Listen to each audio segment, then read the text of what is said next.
பெண்களுக்கு ரொம்ப அவசியமான ஒரு உணவுன்னு சொன்னால் உளுந்து.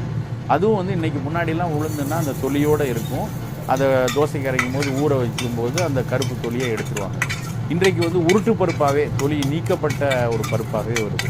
ஆனால் இன்றைய அறிவியல் ஆய்வுகள் எல்லாமே இந்த தொலி சேர்ந்த உணவுகள் தான் அந்த பெண்களுடைய ஹார்மோன் சுழற்சிக்கு மிக அவசியமான பொருட்கள் நிறைந்தது அப்படின்னு கண்டுபிடிக்கிறாங்க. ஸோ அதனால் நம்ம என்ன பண்ணணும் அப்படின்னா, நம்ம வீட்டில் ஒரு சப்பாத்திக்கு தால் செய்கிறோம், அப்போ கூட இந்த தொலி உளுந்தோடு சேர்த்த உணவுகளை நம்ம பாசிப்பயிர் வச்சு தால் பண்ணுவோம்.